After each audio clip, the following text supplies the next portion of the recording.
Since 2019, offices of the Independent National Electoral Commission, INEC, across the country have been soft targets for hoodlums. This has caught the attention of Parliament, and with the general elections just around the corner, the House of Representatives has set up a committee to investigate the matter to forestall further attacks. The offices were destroyed nationwide during protests. Some of the protests have nothing to do with elections, or by the activities of Boko Haram or bandits or unknown gunmen. So these attacks cannot be attributed in the main to election violence. If the suspect involved belong to a particular camp, maybe the governor is in charge of that state and some of his followers were arrested, you see a lot of pressure coming to us, pressure for release, for bail. Even when we deny bail, we charge to court. They go to the court and find a way and release their members. According to statistics from the electoral umpire, from 2019 till date, 50 incidents of attacks on INEC officers have been recorded in 15 states. The breakdown shows that in 2019, 8 incidents from 4 states were recorded. The attacks on INEC officers hit an all-time high in 2020 following the NSAS protests, as 22 incidents from 9 states were recorded. In 2021, 12 incidents in 7 states, while 2022 has so far recorded 8 incidents in 5 states. They are Ogun, Osun, Imo, Ebonyi and Enugu states. While the INEC data attributes the incidents to hoodlums and unknown gunmen, the police say fingers point to secessionist agitators in the southeast and south-south. And then the security guards that were employed as INEC are unarmed. So the INEC chairman is concerned that the 2023 general elections may be affected. Should such attacks continue at the pace at which they are happening at the moment, the Commission may find it increasingly difficult to recover in good time for the election. If it's about stopping the attacks, yes, we can recover. But if the attacks continue, it will be very difficult for the Commission to recover. Meanwhile, lawmakers are concerned that the attacks on INEC officers have continued because those arrested have not been prosecuted. They turn to the Office of the Attorney General, which is saddled with the responsibility of prosecution, and are shocked by what they hear. As far as the office is concerned, we have not formally received any request for prosecution on that one. That is the content of our letter. But however, as soon as we receive, like all other prosecutions that are ongoing on, the prosecution that are ongoing, yes. From which quarters did you receive we normally receive reports. Is it from INEC? Is it from police? DSS. Is it from DSS. How many? There are many. I cannot give the figure exactly, but they are ongoing. And this ongoing one, are they related to the burning of INEC offices? Of course, yes. Some of them are related. Yes. So you are contradicting yourself. You said you have. No, I'm not trying to contradict. I'm just saying that. This is your submission. Exactly. Yes. It's your submission. You agree with it? Exactly. Thank you. I am further directed to inform you that the request referred above this office is yet to receive any communication on the investigation reports from Office of the Independent National Electoral Commission or any security agencies that investigated the alleged attacks on the... Yes. The electoral body on its part says it will continue to collaborate with security agencies, especially the Nigeria Civil Defense Corps, for improved protection of its facilities. Terry Ikumi, Channels Television News.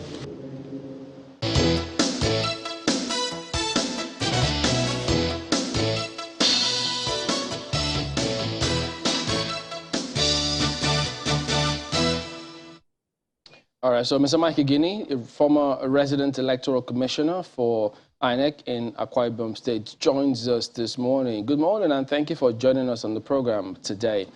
Now, probably in spite of all that is going on, at an interactive session in Washington, D.C., the president did tell the team and those who we were speaking to that he's given INEC everything. They've got absolutely no reason not to be ready for these elections. And we've equally have seen some headlines saying that the elections will not be postponed. INEC did make that declaration. So considering or in consideration of all that seems to be going on, the challenges of security, the attacks on INEC offices, how should we approach all of this commentary coming through from the president and even INEC chair himself? Chamberlain, thank you for having me. You see, in moments like this, the battle cry of any leader is to keep hope alive.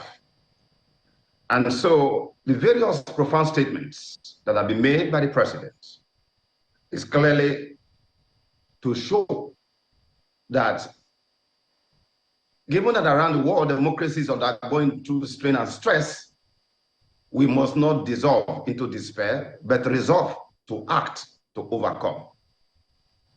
But more important, and this is very strict for Mr. President, is the fact that in any democracy, any successful election is a common responsibility of all citizens of the country.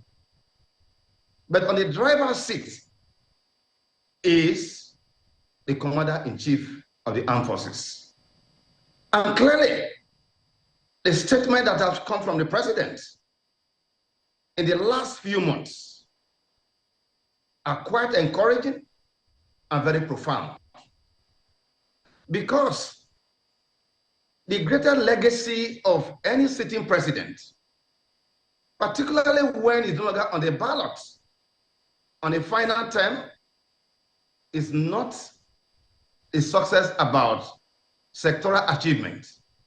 It's usually what's recorded in history is whether under his watch an enabling environment was created that will enable the election management body, the EMB, to conduct a credible election so that critical democratic thresholds that were crossed, successful election by a civilian government, another from one party to another, and now we are now heading to 2023.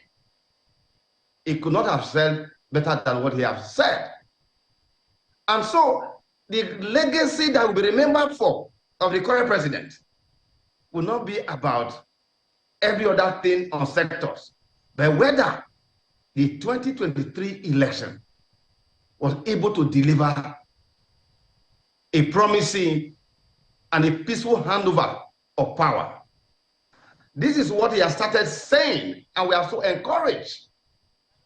On October this year, for 3 days at Owerri, he made a profound statement that security, because I can tell you here, Chamberlain, that as of today, 67 days to this election, we have the law. INEC has developed procedures and processes to give meaning and purpose to the ballot as the best means of the expression of the will of the people in the democracy. What is left, which is what the president is speaking about, which we need to interrogate very well, is the fact that the environment security has become a key issue. And that is within the powers of the president. And so when he said security must be neutral, they must remain apolitical, they must be firm and loyal to democratic values in the conduct of. So if let me just, in addition to your response on security, so, you know, we've had the Chief of Defense Staff also say that they are under some sort of pressure in some quarters by politicians, but yeah, they will always resist that and do what they have to do. And then you see all of these attacks. So do we, should we be encouraged by his submissions that security will stand firm? And then that encouragement, if we are to be, how then do we juxtapose it with all of these attacks going on with INEC offices? It looks as if there are some people somewhere who are bent on frustrating this entire process from a security standpoint. You see, Chamberlain, we have this saying that land dispute usually starts at the beginning of the farming season. This is where we are at the moment. Politicians, is a period of campaigns. But very important is the statement from the Chief of Defense Staff, one of the very brilliant military officer we have come to know in this country. And that is that I want to confirm, when I say confirm based on my experience, having been in the system for 10 years before I left, is that I have said in this program and elsewhere that the elite of our country, politicians, are the greatest threat to our democracy. I think that the CDA, the Chief of Defense Staff, is obviously leveraging on what the message of Mr. President. And this is very encouraging. Because politicians, if you remember, the overt usurpation of democratic apparatus in the past was usually, initiated by politicians. In the background to this program, you saw a senior police officer who talked about the pressure. Politicians are putting pressure on security personnel, just as they do to INEC. That is true. That the CDI is speaking out is to tell you what is going on. That we have experienced over time.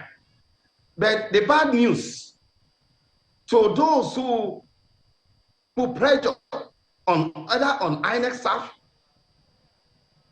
or on security is that the way the system has been designed now, there is nothing that a security officer can do for you.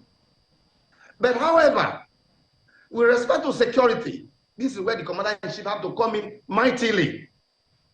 At this point, Chamberlain, I know with respect to INEC, which has already been the standard procedure, that INEC Academy is focusing on what we call implementation strategy. We have the laws, we have processes and procedure. The next thing, we know the devil is in implementation. That is what INEC is focusing on now.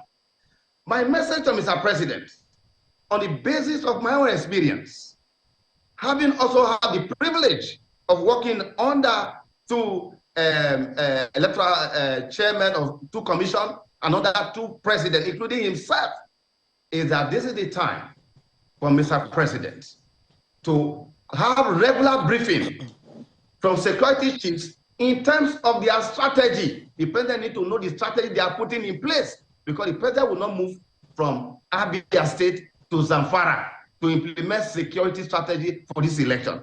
The security president need to give to Mr. President their strategy with respect to the following. One, what are their security implementation strategy to deal with thugs who want to curtail citizen participation? Number two, they must need to tell Mr. President security strategy with respect to the issue about vote buying. I know that with respect to INEC is doing its own already in terms of arrangement of the polling unit arena, is doing that already. This is the role of Mr. President. He needs to have briefing on all of these issues. And with respect to the attack on INEC office, let me be clear here, by way of reinforcing what the commission has put out in the last 24 or 48 hours. It is that no amount of attacks that will change what will happen in 2023. In any case, beyond the conspiracy theories, these are not new to us as a people. Regrettably, it will appear that violence has become part of our electoral process. It's a shame to the political elite of our country. Well, Mr. Igini, you've listed a number of issues. Of course, some of them, Chamberlain asked you questions around. Perhaps by way of, I'd like you to, help us understand which one of them is the most, should I say, critical or dicey that we have to look at, failing which the elections might be in jeopardy. You've talked about the buying of voter cards by politicians, the statement of the Chief of Defense Staff, General Lucky Rabo, about pressure by politicians. They continued attacks on INEC offices. Politicians still doubting the credibility or the confidence or fidelity of INEC processes. And the chairman of INEC being under pressure to scale down certain procedures that will make election rigging difficult or be removed from office. Of these 5, which of them do you think is extremely critical for us to pay attention to, failing which the elections of 2023 February are in jeopardy? Thank you very much, Ayo. Very critical is the need for absolute security neutrality. This is what the president has spoken about over and again. Absolute neutrality. The problem, INEC is doing its work. It is work in progress from what they are doing there. Number 2, there is a strategy, Ayo, by politicians over time. It's not new. You see, an old woman is not old when it comes to the dancing she knows. One of the strategies is to bring about disinformation, misinformation. Within the weekend, I saw a video by a young man who made all kinds of claims about INEC procedure. Now, because of misinformation, I've been hearing about issues about what you call preloading of beavers. There is nothing like preloading of beavers, which has accentuated the criminal acts of, from what we are hearing, buying PVC. This is not going to happen. Ayo, the problem we have is that quite a number of politicians are totally uneducated about, they don't know about INEC procedures and processes, that there is nothing like pre-loading of beavers. You recall in 2015, 2019, they used to talk about pre-loading of corridor. What they meant then was that for all INEC PVC that goes to the corridor, it will definitely be swiped. It will indicate on the corridor memory as unsuccessful. At that time, what they needed was to now, the PVC they bought was to say that having not succeeded, they now back it to what they call incident form. Ayo, no more incident form. The system have moved on. Regrettably, shamefully, the behavior, there have not been a change on the behavior of politicians to complement the innovation that have put in place. So that is not going to happen. Furthermore, on the issue about result upload, let us be clear here. Section 60 is very clear. What is now new, which people are talking about, which is the new procedure, is that by virtue of Section 60, the presiding officer, the results are going to be uploaded simultaneously to both the server and to the IREV for the people who have cast the vote to see. Let me be clear here. In electoral democracy, those who count the votes do not matter, but those who cast the votes, they will be allowed to see the results real-time, simultaneously. That is why power is back to the people. Okay. The whole of the panic that is going on, Ayo, is on account of this. So those who have doubt, which what you refer to, how can you doubt a system that have been used to conduct over 105 elections successfully, particularly the off-season governorship election, Anambra, Ekiti, Ondo, and the last election is on your Osun election. Well, Nigerians, power is back to you. Well, Mr. Igini, don't listen to these people. Well, a number of so many issues to raise, really, but I know that we're counting down. When you say, and that's been adduced, of course, from information all over the place, that the INEC chairman is under pressure by politicians. The Chief of Defense Staff is also said to be under pressure by politicians. What is wrong with calling out the specific politicians that are making these claims by the people who say that they are being put under pressure so that they can back off? And then Nigerians can know that the politicians will have a clear, mandate to say, look, this is a no-go area. What is wrong with name calling out these individuals who are doing these things? You may or may not know them. I'm not asking you to name names, but what is wrong with calling out the specific politicians who are putting these officers of the Federal Republic of Nigeria under pressure? Ayo, I agree with you 100%. And that is why, embedded in my call, respectfully to the president, to ask for regular briefing on implementation strategy, is that the president can get that information from the Chief of Defense Staff, also from the Inspector General of Police, and all the heads of security, because it is very important. With respect to that of INEC, you see, an umpire is like a sitting judge.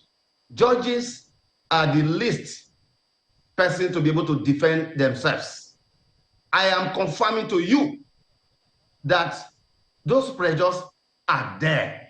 In fact, remember that under Jagata, there were open call, paid adverts signed by people. But let me say this here, that those calls will amount to nothing, because Section 157 of the Constitution of the Fatherland clearly protects the office of the chairman of INEC, national commissioners, and resident electoral commissioners. Look, their removal may be initiated by a sitting president. It must come by way of an address to the Senate of the Federal Republic of Nigeria, to be supported by two-thirds majority of votes, and the grant for removal of INEC chairman, national commissioner, or recs are stipulated. It can only be according to the Constitution, not for any other reason. And that is one for infirmity of the body or of the mind, or for a misconduct. So anybody who is dreaming about removal of INEC chairman, you are making a mistake. It's purely, and I want to put an end to this conversation about this removal of INEC chairman. Look, politicians, you are wasting your time. Let me re-emphasize. INEC chairman cannot sign any electoral documents on election day. A national commissioner cannot sign nowhere under the regulation of the system that allows INEC national commissioner or a rec to sign any document on election day.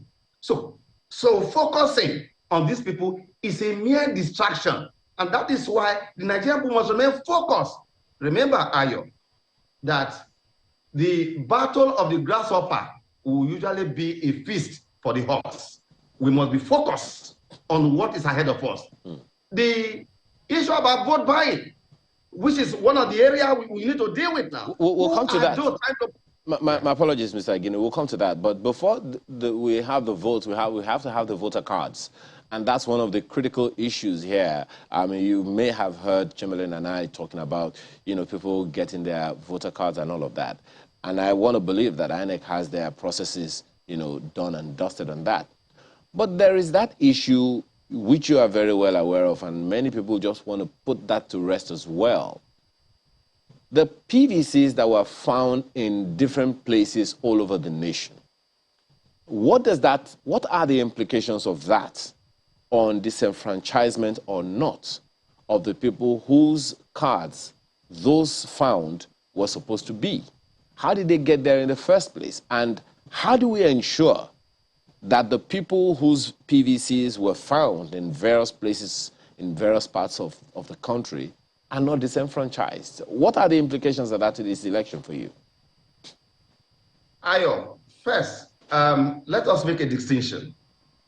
I am very, very sure that the PVCs that have been dumped, found in various locations across Nigeria, are not the current PVC of new registrants. I want to be very clear on that. Now, the PVC were old PVCs uncollected.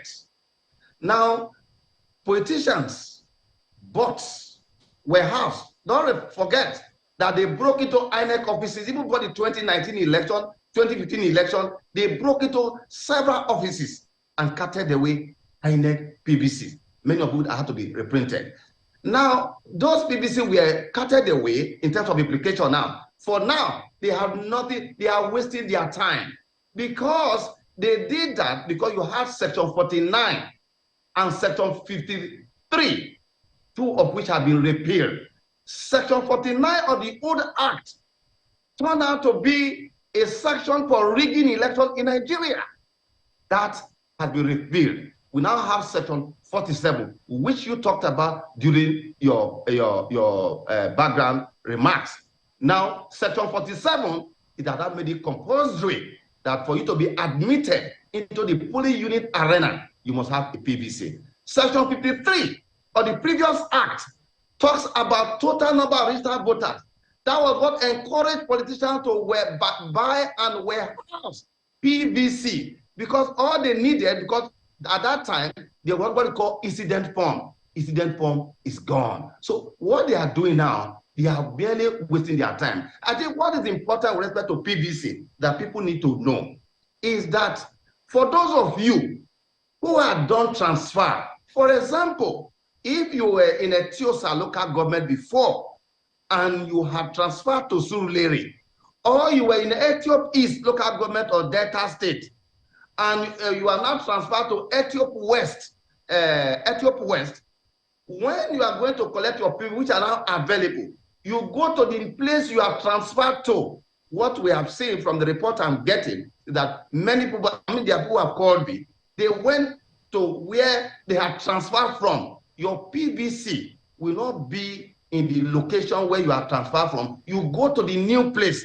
Now, with respect to the crowd that you see, I am sure in the next couple of days, you are going to be hearing from INEC other procedures they are going to use to ease the crowd, because what can basically be done now that we have youth corpus. So in a local government where you have an average of 12 wards, we could get about 12 youth corpus, assign 100 PVC to each of them in the local government. So everybody that comes, you go to each of your ward. All that crowd will dissipate as quickly as possible. So that Mr. Igini, let's talk about this before we wind down. You were going to make a point about vote buying. Now, we know that all of these measures that INEC has put in place on the day of election itself is a different dynamic. It's a huge challenge. The Commission has spoken that much about it. Positioning of the cubicles, ensuring that vote buying becomes history. What should we expect? Because this is a major headache, not just for INEC, but for the electorate themselves. What should we expect moving forward such that we don't have that scenario playing out on election day itself? This is where the President and Commander-in-Chief also have to come in to complement what INEC is doing in terms of security. In effect, there are things I'm hearing right now in the last couple of weeks from the security sector, which they are going to do. And again, I'm also very delighted at the current withdrawal limit CBN policy. In fact, for me, I am advocating very strongly for what we call a cashless election day policy in our country, so that those who think that they want to devalue the ballot, which ought to be the best means of expression of the will of the people, they will have to fail. Therefore, vote buying, as I have said over and again, is a terrible thing that must not be allowed to happen. Therefore, the Commander-in-Chief will need to ensure that relating with the service chiefs, all those who are going to be posted as security personnel to polling units, they must be given the responsibility to watch out for those who will come around the polling unit arena. Beyond INEC, repositioning of the cubicle in such a way and manner that it will be difficult, if not impossible. But in any case, Shambale, I'm also aware, and it was reported before, that there are also plans to ensure that you have what you call deploy personnel to various locations. But before then, what we are now hearing part of those who are harvesting information of the PVC of individual, which is amount to nothing, is the fact that with this CBN policy, which from the electoral point of view, beyond other issues that have been raised in terms of the overall implication on the economy and so on and so forth, it's quite easy for the elite in this debate about the limit of withdrawal or cashless policy. They have been making all the argument in the name of the poor man, in the name of the ordinary person. I have not heard any argument about, oh, we the big men, it's going to affect us. They are not talking about that now. They are using the name of the poor people to make that argument now. Quite frankly, I am fully in support of a cashless electoral process, particularly on election day. And in any case, Chamberlain, if what I'm hearing from some sector is anything to go by, what it meant is that they are going to put under watch. They are going to put under watch key individuals who are close to various political parties, who are going to be used to be transferring money. Because if you are not the one transferring money because you have harvested information of people, the security want to know what kind of business are you doing that you are transferring money to people ahead of the election, which is a violation of Section 121 of the Act. Chamberlain, let me be very clear to you here. That will be very interesting to power see. Is back to the people. I just say people cannot dash anybody any money anymore. On the lighter note. Oh boy. All right, Mr. Mike Igini, former resident electoral commissioner for INEC. Thank you very much indeed for your time here today. Okay, well, we'll be back in a moment and still talk about election matters, politics, so don't go away.